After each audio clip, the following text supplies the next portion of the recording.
Entrepreneur MBA podcast purpose is to help existing business owners grow their companies past the 10 million in revenue per year benchmark. Here is your host, Stephen Halasnik. Welcome, everyone. My name is Stephen Halasnik, and I'm co-founder of Financing Solutions. Over the last 25 years, I've built 6 companies in the $5 million to $25 million range. And I can't tell you how important it is for businesses to have a line of credit so they can make an investment in their business, or even for unexpected emergencies. Our line of credit program is easy to get in place, inexpensive when used, and costs nothing to set up, making it a great cash backup plan. If you would like to learn more about our line of credit program, please visit us at fscreditline.com. That's FS as in Financing Solutions, creditline.com, or give us a call at 862-207-4118. If you apply today, we will even give you a $250 credit on file that you can use when you actually use your line of credit. Just remember, the time to set up a line of credit is when you don't need it, so that when you do need it, it's ready to go.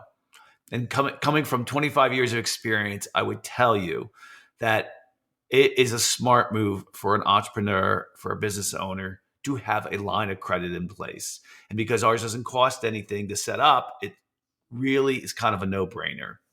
Today, I am excited to be speaking with Andrew Hallam.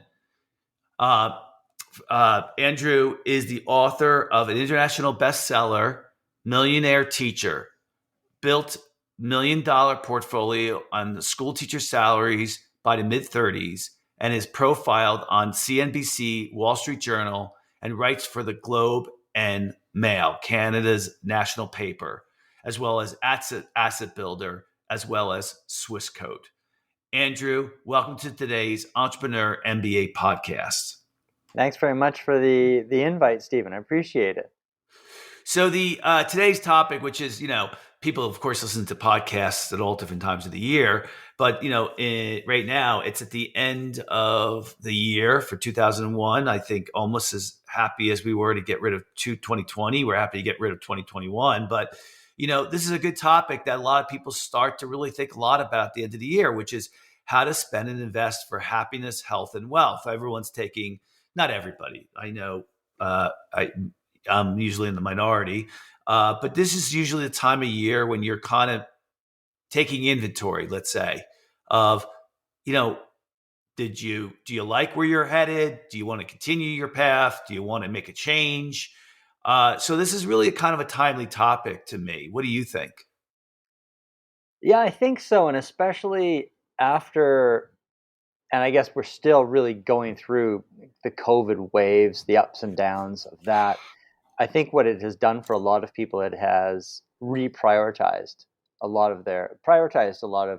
or had them look at different priorities.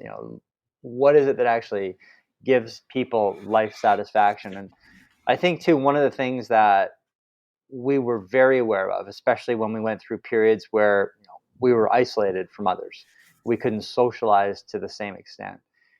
The recognition that happiness and life contentment really comes and hinges so much on our social connections with other people. And it's interesting when you're looking at Harvard has done an 8-decade, actually it's continuing, it's an 8-decade long study that is ongoing, that looks at life satisfaction and looks at what are the variables that allow people to feel like really good about who they are, really happy.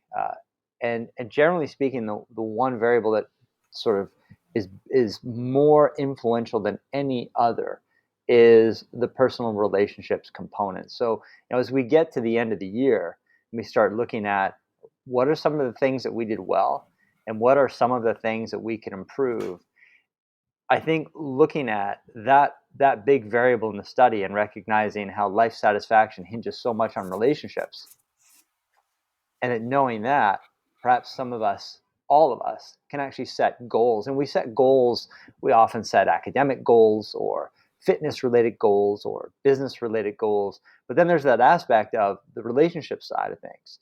Are we setting relationship-based goals? Because they're really important.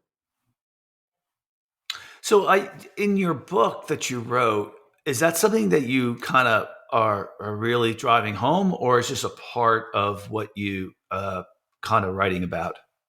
It's funny you ask that, because typically, as a personal finance writer, I'm someone who I write about money. So I write about investing it. And so that's what I did with my first book, Millionaire Teacher, and then with a second book that I wrote called Millionaire Expat.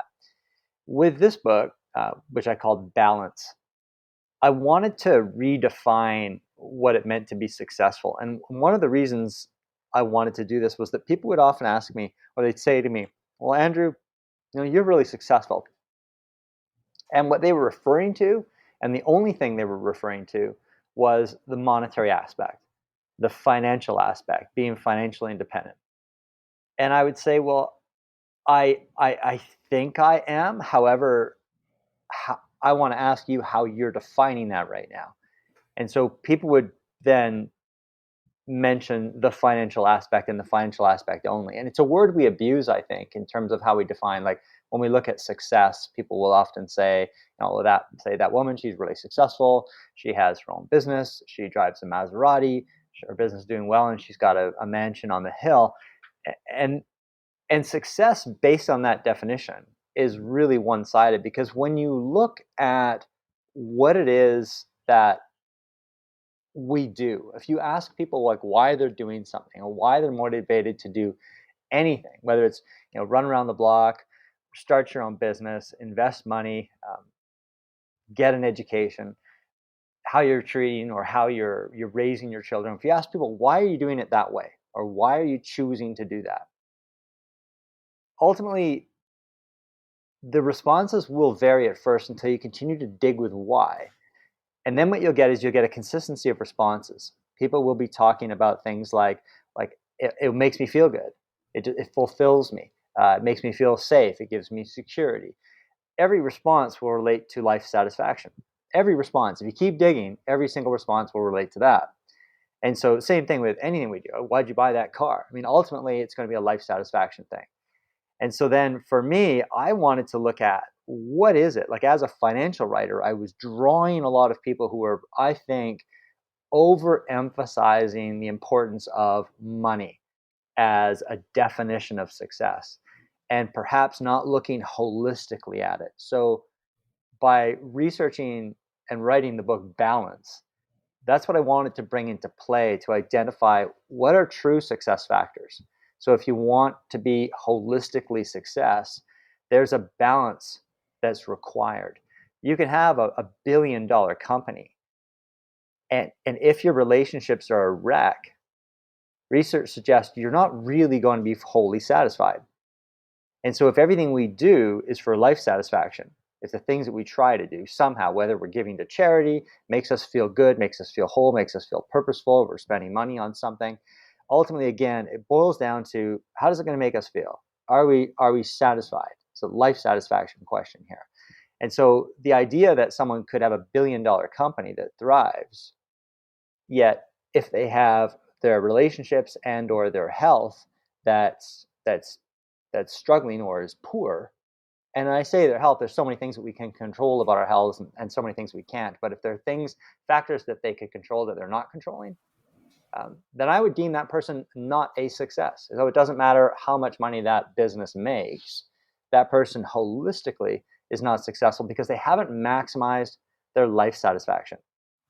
So this is what I really wanted to talk about in the book Balance, sort of bringing this research into play and allowing us to look at a big picture holistically. If I asked 100 of, so just so you know, since I was 21, I've had a life mission. Okay. And my life mission and my statement is it's all about balance. So, I want to excel at being healthy. I want to excel at being the best dad I can, being a good husband. I want to excel at work. I want to excel at and excel isn't really the word I use. I want to be aware of how important. I also want to be continuous learning and giving back. And so what you're talking about really has resonated with me for decades, in that I don't want to be one dimensional. And quite honestly, a lot of men are, they're all they care about is their work. And I think that leaves a lot of people unsatisfied when they get into their midlife. And I think that's the definition often of a midlife crisis, in that people are like, what am I doing this for?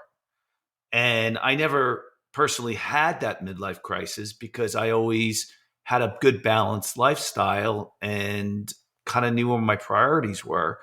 Do you think that since you were so involved in the financial end, that it took you a while to get to this idea that, maybe money isn't everything and there's other things that make people happier or happy that I didn't realize? That's a good question. When people that don't know me would ask me about some of the choices that I was making that were financially perhaps not that smart. So, for example, we have a condominium in Victoria, British Columbia, that just sits vacant and we don't rent it out. So we're not getting any income. And people would say to me, but Andrew, you're the money guy. You're the guy who prioritizes money. You talk about money around the world. You write books about money. And I would say, no. You've actually got it wrong. I'm too ambitious to think just about money. And so when I say I'm too ambitious to think just about money, I've always been a lifestyle person first. So for me, I wanted to figure out from a really early age uh, how to work as little as I could to live the best life that I could. So I wanted money to work for me so I wouldn't have to work as hard for money. And I know that's actually quite rare among financially successful people. I think most of the financially successful people I meet, they start out with a perception that they'll have a balanced life. But gradually, what ends up happening is they end up spending more and more time on their business or on their financial pursuits, to the point where they start to drop some of these other balls. And these other balls are really important, arguably more important than just the financial aspect. When we look at things in terms of what we're actually spending money on, you ask people, why do you want more money? And you just keep digging into asking that question, why? And I mean, invariably, again, they'll come up with this life satisfaction answer. But then when we look at research suggests that life satisfaction as it relates to income actually plateaus. It doesn't only just plateau, it actually starts to head downward. And so this doesn't apply to everybody. So there's somebody listening to this right now who, they may be taking a lot of money out of their business, and and they're doing really well financially. And they're saying, well, like, I'm really happy and I'm really balanced. And so absolutely, there are definitely people who earn a lot of money who are balanced and super successful in a holistic sense. But based on research, there's an economist, David Blanchflower, who did a study on this and found that actually this was a Purdue-based university study, showing that it's kind of an extension from what Richard Easterlin talked about in the Easterlin paradox, where he found that happiness and income increased to a point, then plateaued. And what the Purdue-based study found was that when we increase the income beyond that certain point, on aggregate, so I'm using the words on aggregate, satisfaction actually takes a downward drop. And that's not just in the United States. So that study was done in 132 different countries, which so wholly fascinated me. And so some of the theories behind this, or the reasons, like why is it that generally, and this is very general, of course, but why generally do people who earn $200,000 a year plus, why are they generally less satisfied and less happy than people that earn, say, $95,000 a year? And what the research suggests is that possibility here is that, well, one thing we do know is, generally speaking, the more we earn, the more we spend. And so when we're spending money, especially when we're spending money on material acquisitions, like we're upgrading our things. We're always upgrading our phones, or upgrading our cars, or upgrading our bathrooms. When we're buying material acquisitions, when we ask why are we doing it, people will say, well, I want to increase my life satisfaction. But the research suggests that material acquisitions actually don't enhance our life satisfaction. And I think a lot of people really lose sight of that. And so, when you ask that great question about, we're getting to the end of the year, what sort of things do we want to be looking at for 2022 moving forward in terms of how perhaps we can allocate our money to best enhance our life satisfaction. Research suggests that instead of buying more stuff or perhaps upgrading your car, the idea that you could rent a cabin with some family members and a boat and enjoy a week together, pay for that. Get a bunch of your extended family, and instead of you buying a new car, pay for this. Research suggests that by bringing people together like that, and by giving and by creating an experience, and this is something that you'll talk about and become like part of your identity. And it's fun because if you think about it, it's quite simple. 20 years from now, Stephen, if you and I are sitting around with a bunch of friends, you're with a bunch of your friends, I'm with a bunch of my friends, we all get together around a campfire 20 years from now, and we have like a cool conversation into the night. We're not going to talk about the car we bought back in 2025. We're going to bring up experiences, things we did, dumb things we did, fun things we did, and those stories are part of our identities. And so it's much the same with respect to pro-social giving, which I thought was pretty cool because you brought that up as a priority for you, actually helping other people, especially when you can see it. So research suggests that it increases our levels of life satisfaction when we give. But there's another element there. When we can see where that money is going, we actually see the results, that's a whole nother level. So again, when we're prioritizing, and again, it's not like necessarily, a lot of people will think if they're not givers, they'll think, well, this is a sacrifice. I'm going to have to sacrifice some of my own personal money. Ironically, no, on a cellular level, it actually affects us in a positive way. It's like we're meant to do it. We're meant to be helpers. We're meant to be pro-social givers. So I think these are really cool things to think about when you're looking forward to 2022. Yeah, I think, looking at like I think what's really helped me a lot of people when they meet me and they get to know me, they say, wow, he's really a balanced, well-adjusted person.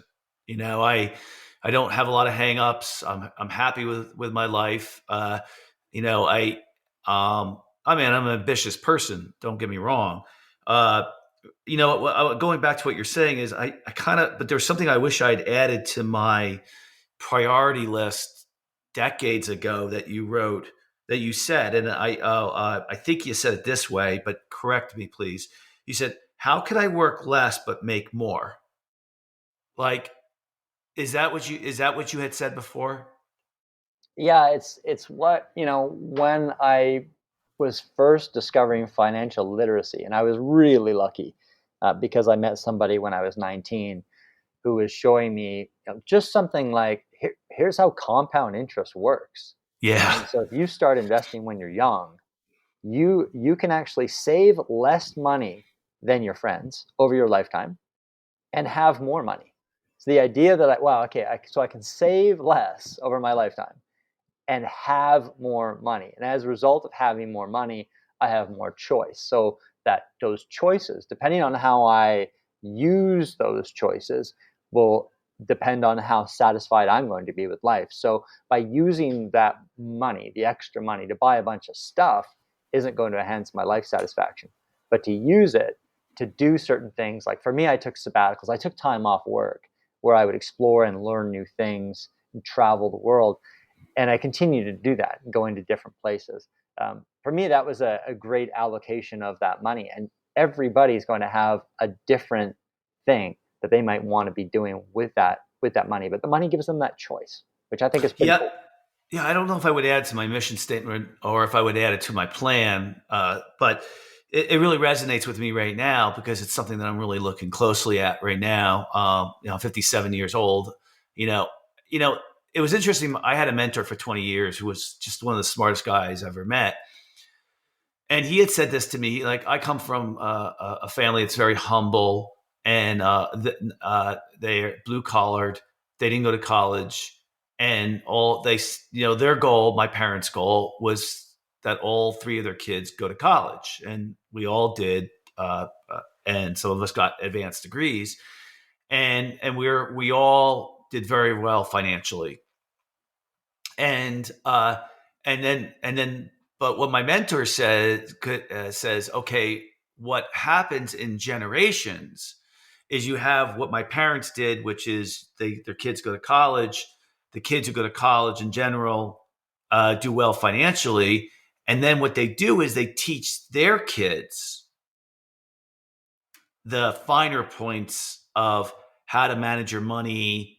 And part of that is compound interest. And so like one of my sons is 21.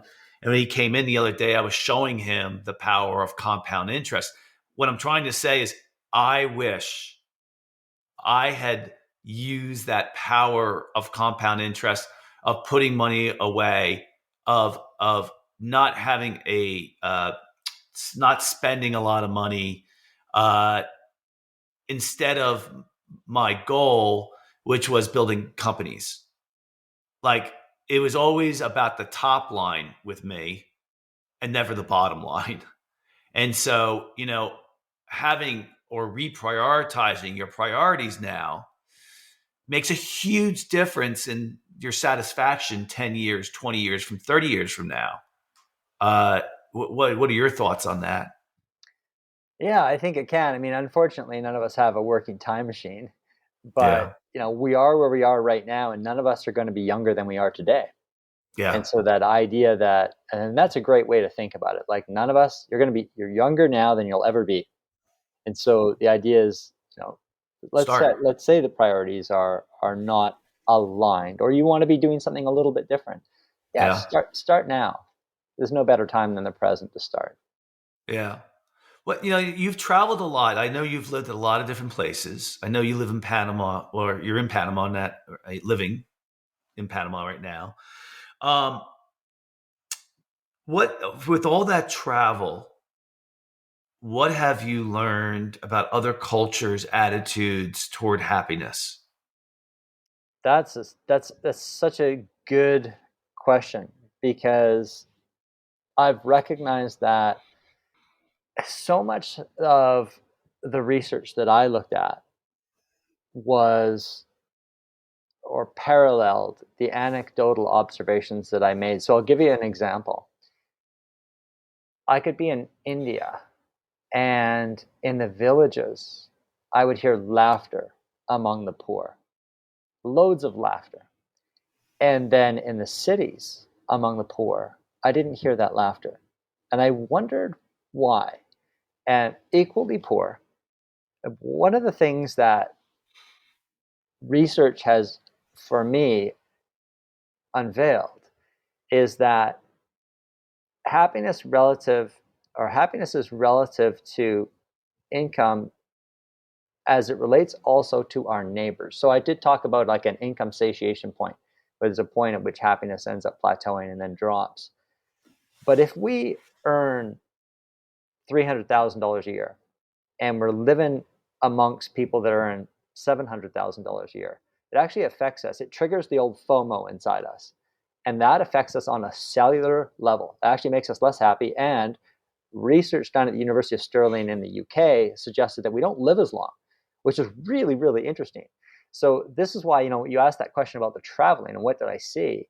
I would see people who were living in the mountains of Thailand or mountains of India who were poor, but laughing a lot. They were spending a lot of time together. They were enjoying themselves, but there was no one driving by in a Ferrari.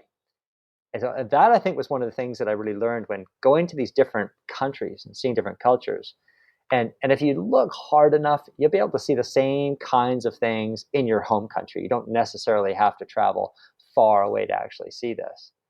But that was something that was really interesting for me, Stephen, to notice on an anecdotal level and then just actually see the research behind that. So how do we make this practical for people? Well, I know some people feel like they don't have a feeling that they've really made it until they move into a specific neighborhood.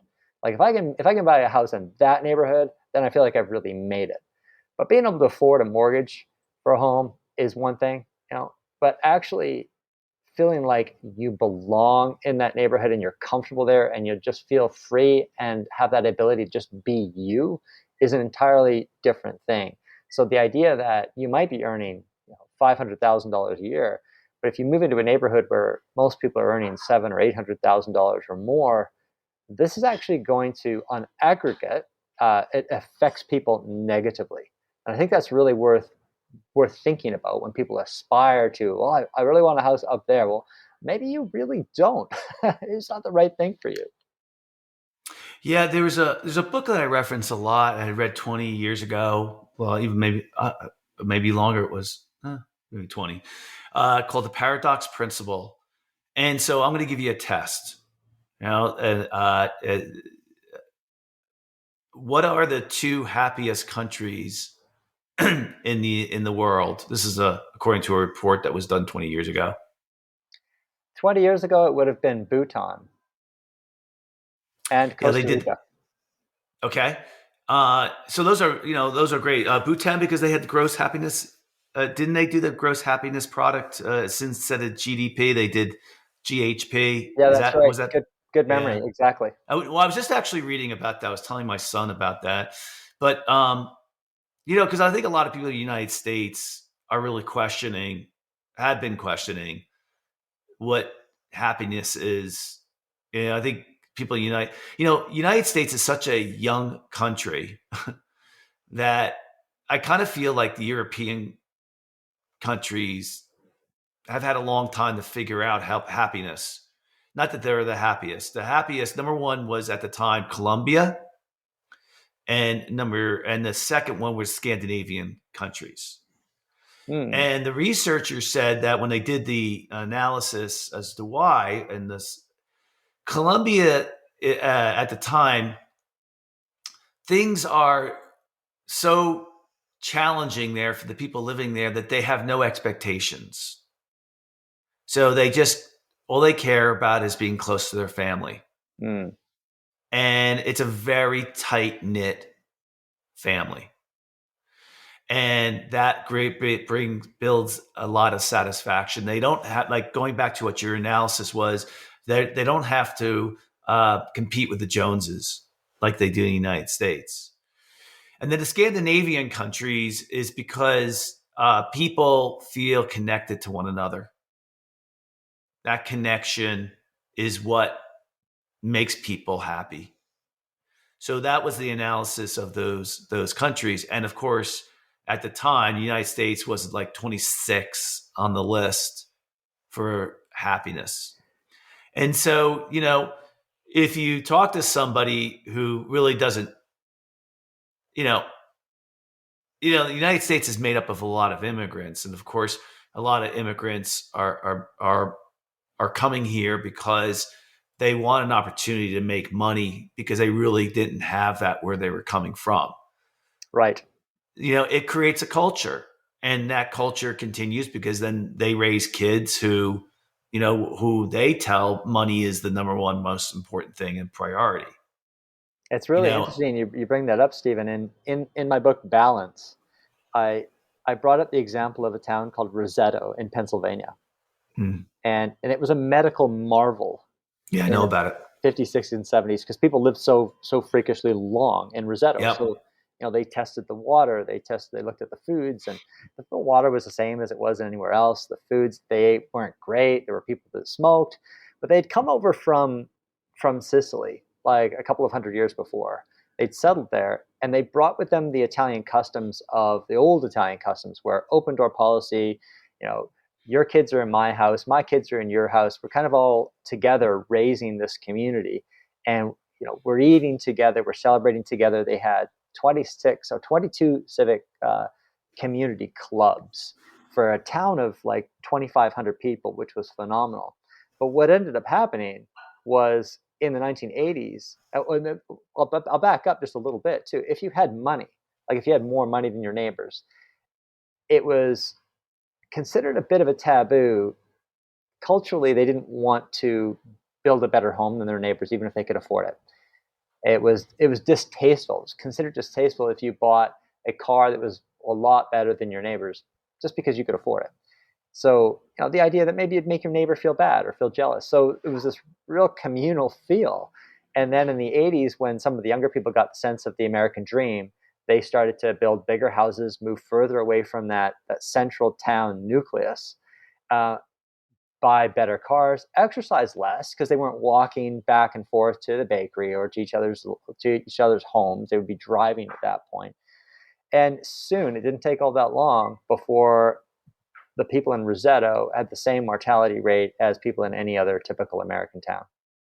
So it affects us on the cellular level. So not just that level of happiness and contentment, but actually affects us biologically, which is so interesting. So let's kind of bring it home, right? Let's, definitely, I think both you and I know some of the subject matter pretty well. How can people actually implement it? So what are we saying here? What is something that you can do? You could say, all right, going into 2022, what is one of the priorities that you would say is something that people should really consider? When you're looking at, say, a business, you're setting SMART goals, right? So specific goals that are measurable, that are achievable, and that are time sensitive. We should do the same things with some of these things that will truly enhance our life satisfaction. So, of course, we can set those SMART goals for our business and for our finances, but to set them for some of these other things, like experiential purchases that bring people together, that would be one. Setting a very specific goal for pro-social giving to help other people out. These are things that I think are huge. And then, of course, setting pro-social goals setting goals for our health as well. And so, you sound like the sort of person, as am I, we've just already established habits with respect to our health, getting outside. We like to do outdoor activities. But some people, although they might start out like that, they lose their way a little bit because they get so busy. But you can't afford to be that busy because you have one vessel. You just have one body. And the idea is that we need to really nurture it to the best of our ability. So yeah, I think setting those SMART goals that are, setting that business-oriented mindset towards some of these other factors that will enhance our life satisfaction, I think is a really, really good strategy for people to do for the upcoming year. Yeah, I'll share with you a story that happened to me 10, 15 years ago. At the time, my priorities were family, work, health. And then I had always had the other ones, which were continuous learning and giving back, right? And so, every year, this time of year, I relook at my my mission statement. I look at my priorities, my goals for the year, and look back and see how I did against my prior goals. And I looked at my priorities and I said, you know what? It's not really right. And I said, first, health needs to go up front because I'm not going to be any use to my family. I'm not going to be good at my job if I don't take good care of my health. And so what it did was it also changed my day because I'm somebody who loves to be outdoors or exercise. I like to be in really good shape. So when I would either the night before or that morning, the first thing I thought about it wasn't work or wasn't getting the kids to school. I'm exaggerating, but it was, what am I going to do today or tomorrow about exercising? That was my priority. It wasn't, well, what am I going to get done at work today? It wasn't anything else. It was so that's always a priority. The second thing of family, that's a no-brainer. Everybody knows that their family always comes first. But the third one, it was work. And the thing that's interesting is through years of observation, if your work is going well, your life tends to go well. But if your work isn't going well, it affects all the other things that are not going well. I just mean if you have a business, if you have a career, that type of thing. So although it's third on the list, it could take over your whole list. Yeah. And it's just the reality of it. I think maybe sometimes I can sit there and I can say, you know what? things are going bad right now at work, but I have all these other things that are going good, or it's not going to take over my life right now. And maybe it's just a matter of, recognizing that work isn't everything. When you own your business, it it's everything, right? If you let it. Right. If you let it take it over. And everyone who's been in business long enough knows that that's what happens. And what's your comment in regards to those things? Yeah, I think sometimes we don't set out for something to be all consuming, but it often ends up becoming all consuming. Your priorities are 100% bang on, 100% right. Mm. I think about that parable about the frog and the pot of water that's on the stove that starts to Yeah. warm up, right? And the frog's just chilling and actually enjoying the water temperatures getting a little bit warmer. If you'd ask that frog, hey frog, would you ever sit in a pot of boiling water until you actually boiled yourself to death? The frog, if the frog could speak, would say, you freaking got to be kidding. But with the parable, of course, the frog starts to enjoy it a little bit more, becomes like a hot tub. The frog gets lazy, and eventually the frog's just so wasted, so tired, can't actually get out and boils itself to death, or it boils to death. That in itself is just a parable. It won't actually happen if you try that with a frog. People have, it's like, wait, that's just a story. But it's a good story as it relates to just the idea that we can end up getting sucked into something that ends up potentially destroying us if we, or at least if it doesn't destroy us, maybe that's a little bit too strong a word to be using, but definitely jeopardizes some, or can definitely jeopardize some of the things that you talked about as main priorities, like health and family. And we all can say family is our priority. I've asked a friend, what's your priority? We had this long walk. We were on an island in Malaysia, and I spent a couple of days with this guy who is a head of a corporation. And I asked him, like, what are your priorities? Like, tell me what your number one priority is. And he says, well, it's my family, of course. Like everyone's priority is their family. It should be if they have a family. And I said, yeah, good. So then I started asking him how he allocates his time. Yeah. And it was really interesting because eventually, by just me continuing to ask him these questions, he came to this realization that, holy smokes, he's not really spending. And I didn't come out and say, and I knew he was a workaholic. I knew it was really hard for me to get him on this actual trip with me. I knew he worked his butt off, and I knew it wasn't healthy. I knew he didn't spend as much time perhaps with people he loved as he should. But he said it was his priority until I started asking him those questions. And then he realized, wow, without me actually saying it. And again, that's this thing that's just this creep, isn't it? It's this gradual creep. He didn't start out like that, but it can start to take control. So I like that idea of, when you say, you're looking at what your priorities are at the beginning of the year or whatever point in time, you just reassess, you realign, and you refocus on what really matters. Yeah, I think that the issue is that's what, what happens to a lot of people. They get so much into the weeds that they don't get out of the weeds to take time to think and to reflect. And I think that's what causes somebody to not to be aware of how their life really is. You just get so busy doing, and that's the problem with the business. A small business owner, which is like, really anything under 5 million in revenue, the owner is wearing a lot of hats. They're doing a lot of things, and you can't really pick your head up to look at, wait a minute here. Should I really be doing this?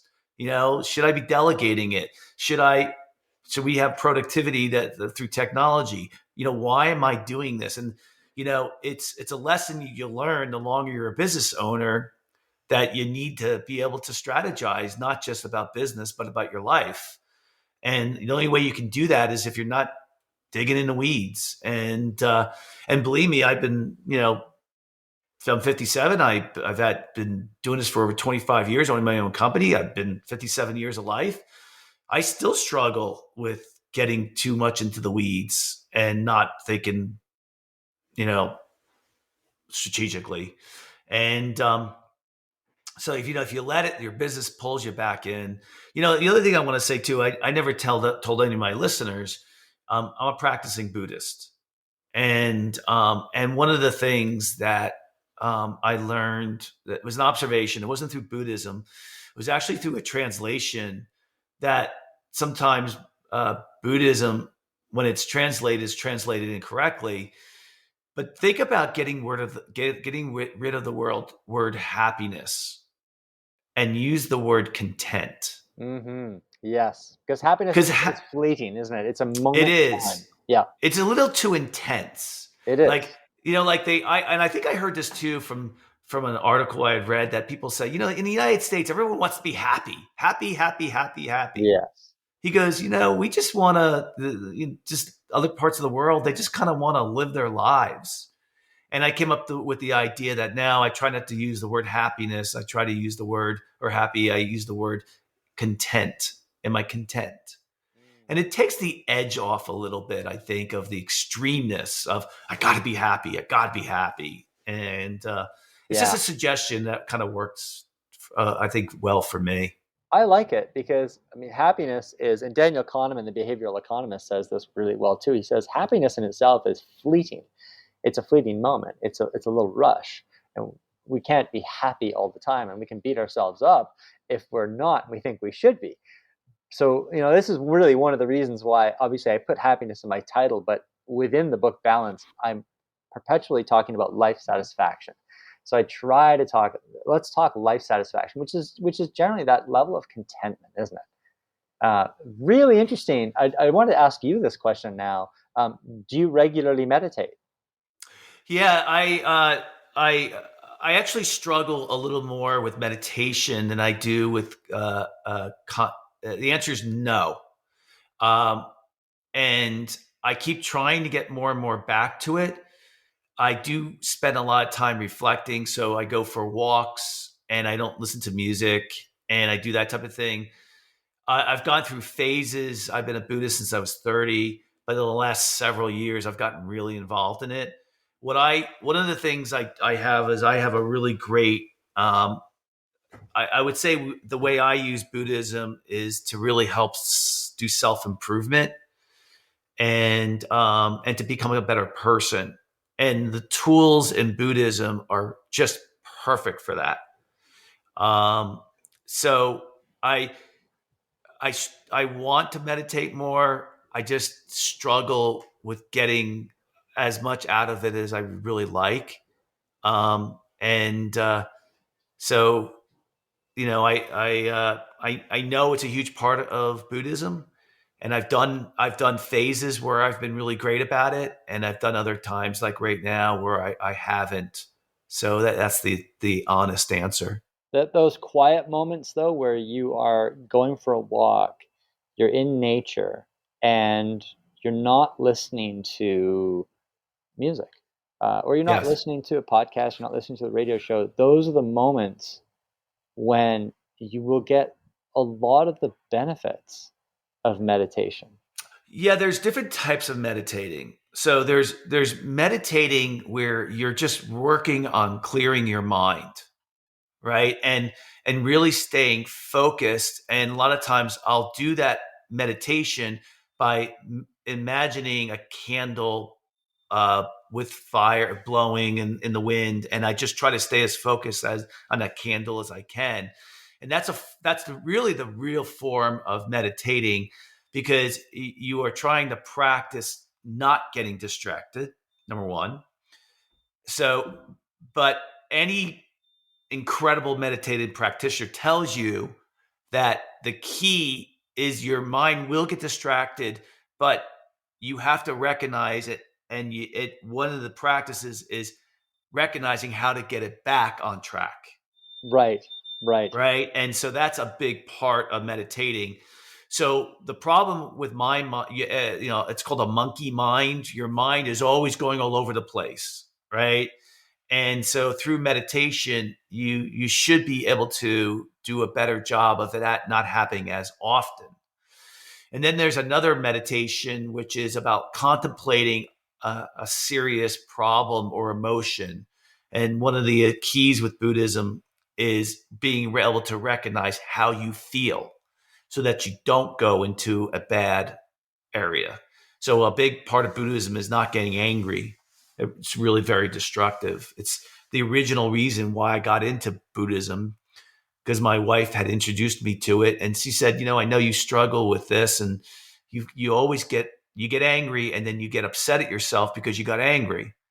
She said, at the age of 30, she said, you might be interested in Buddhism, and I fell in love with it at the time. And then there's the third type, which is what you're talking about, and that is when you're going for like a walking meditation in nature.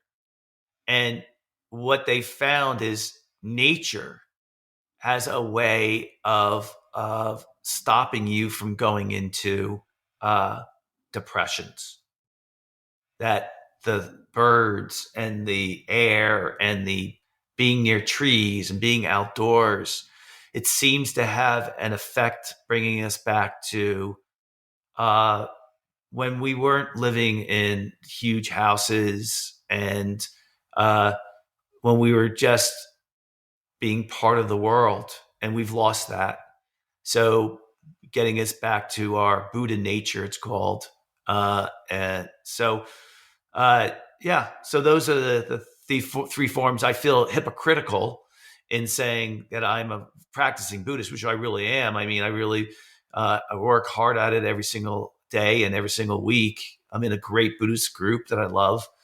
And yet I don't practice meditation as much as I want to. But I've had something serious that went on in my life. My wife passed away a couple of months ago unexpectedly. And, things are a little out of whack, and meditation hasn't really helped me right now. So that's the first time I ever told any of our listeners something that serious went on in my life. So, Wow. I'm really sorry to hear that. thank you. And I suppose, I think the tools that you have, though, are going to serve you well. It has. What's interesting is it's made me, and a lot of my friends who know me have said the exact same thing. They said, I'm well equipped to handle this terrible situation. And it's true. And just so everybody knows that's out there, when something terrible like this happens, um, you become more compassionate toward other people, because you realize what other people go through and you never knew it. Listen, losing an adult, a mother or father, I'm sorry, losing a parent when they're in their 90s, which I know what that's like, right, is completely different than losing a child or losing a loved one unexpectedly. I'm sorry, a spouse unexpectedly. Completely different. And when you've gone through that, and I'm still going through it, you realize, wow, this is a part of the world, the part of a human race that I never knew anything about. And you feel compassion toward other people, because we're all, not to get too intense here, in Buddhism, I'll keep it simple. We're all struggling. We all have problems, and we need to give everybody a break. We need to give everybody a little patience. And so, the Buddhism practice has really helped me with that. But also, the death of my wife has just made me more human. So, maybe that is something I think that people can look at their list of priorities. And it's a lot of what we were just saying today, Andrew, that you were saying, which is get more involved with people. That seems to be the key. Have more friends, go out with people, enjoy people's company, talk. It seems to be the key. Yeah, it's the only thing, when Bronnie Ware was a palliative care nurse who wrote a book called The Regrets of the Dying. And she would ask people in palliative care, like, what is it that you regret? And nobody regretted the fact that they didn't buy something or reach a certain point in their career. The regrets were all relationship based. And I think, too, that wisdom that you're expressing with the compassion that we have to have for other people, because we don't know what's going on in anyone's life. And so that idea that if somebody does something to you, then they speak to you sharply, or they do something unfair, or you judge it as mean or nasty. I think the idea that we don't know what's going on with that person in their life right now, or what has gone on with them in the past. Maybe they're consistent like this. Well, what are the reasons for that? And we just have to thank the lucky stars that whatever has, perhaps if it's something that was permanently damaging to them as a child, we just have to be thankful, loving, and forgiving, because it's so true. You're absolutely right with respect to that compassion. We can't really know what other people are going through, so we really should, to the best of our ability, give compassion to other people and recognize that. Yeah, and if I want to drive the point home even further, and then we got to wrap this up. But it's if you don't want to do it for somebody else, do it for yourself. And what I mean by that is give someone what's the first thing you do when you get, when you're who pays the price when you're angry at somebody? Right. We do. You. We do. Yes. You pay the price. Yeah, we right? carry it. We carry it. You carry it. So don't go there. Be selfish. Okay. Right. That's a And good point. Good. and that's the way I look at it. I say, do I really want to tell this person what I think of them right now? Because I will pay the price for a week. Right. Yeah. And so, that's be selfish and listen. It is a terrible time in the United States right now. It's not because of COVID. it is because everybody is angry and they're at each other's throats. And it's not a good time to, be an American. It really isn't. And the fact of the matter is, I can't tell you how many of my friends, people I know, are like really questioning if the United States is a place where they should live. They're really unhappy. Yeah. And it's not, other than people who think the United States can't do anything wrong. I'm talking across the political divide. People are really unhappy. And so we all, giving everybody a break and listening is something that we need to kind of do more of. Yeah, I think you nailed it right there when you said give everybody a break and to listen, because we learn when we listen. We don't learn when we speak. Yeah. We relate, or we give ourselves a chance, an opportunity to relate when we're listening and we're ready to learn, because we have far more in common than we have opposed in terms of views. We have so much in common, all of us. And to point out where we disagree and to focus too much on that isn't productive for us on a personal level, nor is it productive for us on a national level. But I think that it starts with each individual. So I each agree. individual, Yeah. if we recognize that, and so listeners, you're listening to the idea that none of us are perfect, but we recognize that, we try to be the best people that we can be. That's how you build a nation. That's how you facilitate growth in any nation. Now, when I'm talking about growth, I'm really talking about like a holistic sense of it. I'm not talking about GDP. I'm talking about that holistic sense of betterment for a society. And we're all in that process, aren't we?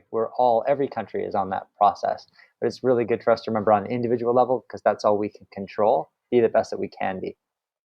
Yep, let's leave it off of that. I would really like to thank so very much Andrew Hallam for coming on today's podcast.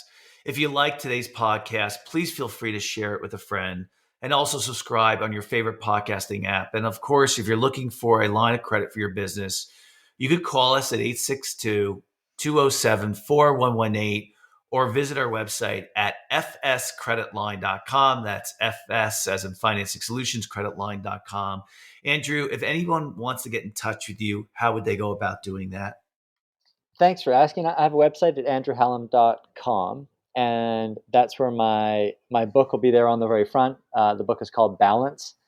how to invest and spend for happiness, health, and wealth. So it's available in bookstores on January 18th, and it's available online at all online retailers for pre-order now. Great. Andrew, it was a great conversation. I really enjoyed listening to what you had to teach us as well. And I wrote things down that I really thought I could, add to my mission statement. I hope everybody else did as well.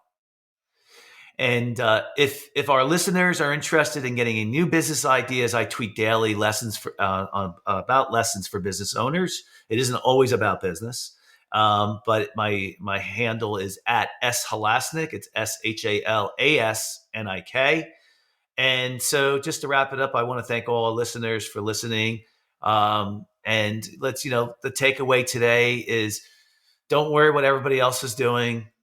Just make the changes that you want, that you think make things better for yourself and the world, and your community and your family. It all starts with you. And so make the changes and be content, right? That was the big theme for today. I think the biggest part of our lives is we all want to be content. So everybody have a fantastic day.